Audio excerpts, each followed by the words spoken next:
We often imagine our biggest problems live outside of us. People, situations, failures, misunderstandings. But the Bhagavad Gita reveals something deeper. The most powerful enemy is the one living quietly inside us, the ego. Ego is not always loud. Sometimes it whispers. Sometimes it hides behind confidence. Sometimes it wears the mask of, "I know best." And sometimes it pretends to protect us while slowly destroying our peace. The ego is clever. It convinces us that we are right even when we're wrong. It keeps us stuck even when we want to grow. It blinds us to truth even when truth is right in front of us. And that's why ego is dangerous. Not because it shouts, but because it quietly takes control of our inner world. That's where our journey begins today. In today's world, ego shows up in subtle ways. You get angry when someone doesn't appreciate your work. You feel offended when someone disagrees with you. You compare your progress to others, even when you don't want to. You secretly crave validation, likes, praise, attention. Ego thrives on comparison, competition, and control. It tells you, I must be better than them. I must be right. I must win. I must be seen. And the painful part is, you don't even realize how much energy ego steals from you. It creates tension in your relationships. It fills your mind with restlessness. And slowly, it blocks everything meaningful that tries to enter your life: love, peace, truth, and growth. Even Arjuna, the greatest warrior, wasn't free from ego. On the battlefield of Kurukshetra, his ego whispered, "What if I lose? What if I fail in front of everyone? What if people judge me? What if I make the wrong choice?" His fear wasn't just emotional. It was the fear of his image being shattered. He didn't want to fight because his ego was attached to being good, respectful, and non-violent. But Krishna revealed a deeper truth. What you call goodness is sometimes just attachment. What you call humility is sometimes fear. What you call compassion is sometimes ego in disguise. That's when Arjuna realized the battle wasn't just against the Kauravas, it was against his own illusions. Krishna tells Arjuna, ego binds the soul, ego blinds the mind, ego limits the limitless. Ego is a cage, and the bars are made of your own thoughts. What will people think? I need to prove myself. I can't be wrong. I need more, more, more. Krishna says true spiritual growth begins when you stop asking, how do I look to the world? And start asking, how do I look to my own soul? When you shift this one question, your inner world transforms.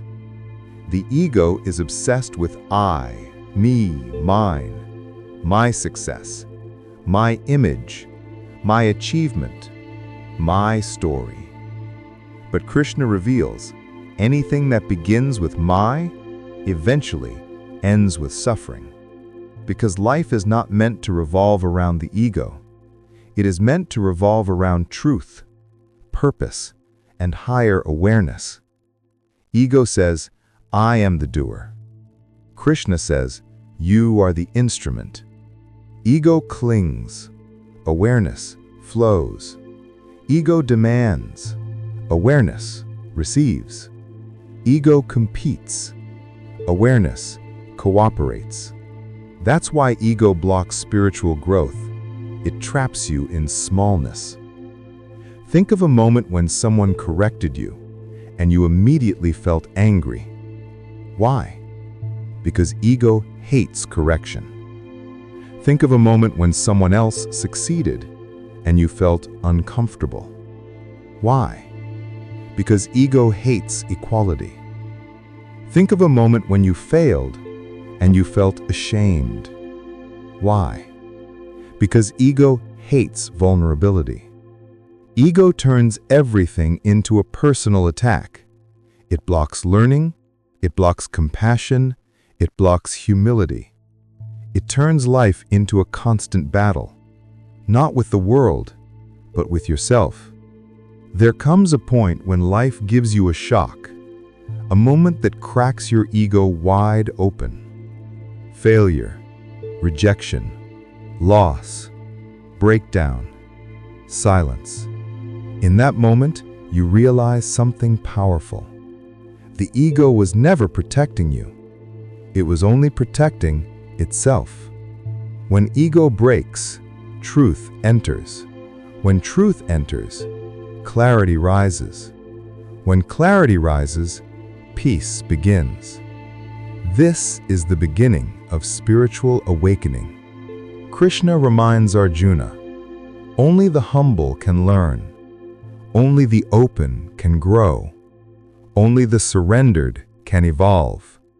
Humility does not mean weakness. It means being ready to see truth without distortion. It means letting go of the "I know everything" attitude.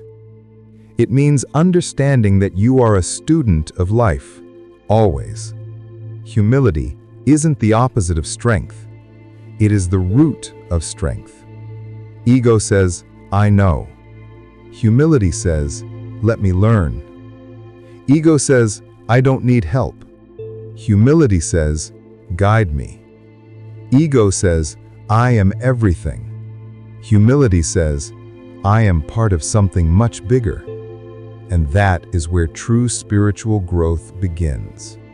Krishna's teachings offer simple, practical guidance. 1. Observe your reactions. If someone insults you and you react instantly, that's ego. Observe before responding. 2. Practice "I might be wrong." This one sentence can reshape your relationships and character. 3. Serve without expectation. Ego needs applause. The soul doesn't. 4. Celebrate others. When you feel jealous, intentionally appreciate someone else's success. 5. Accept imperfection. Ego wants to be flawless. Awareness grows through mistakes. 6. Remember you're temporary. The more you remember your mortality, the less ego can control you. These small actions dismantle ego from the inside.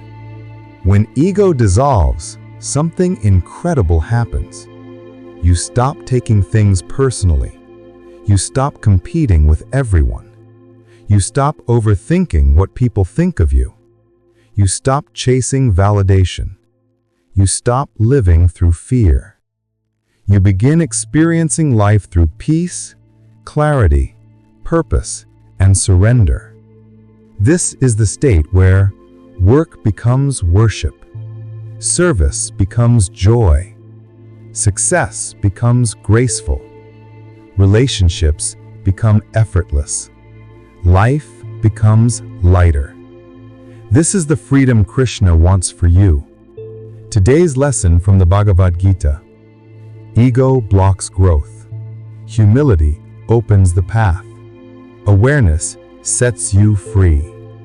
So ask yourself tonight, where is ego holding me back? Where am I refusing to learn? Where am I needing validation? Where am I stuck saying, "I know"? Where am I trapped in I, me, mine? Let this lesson awaken something inside you.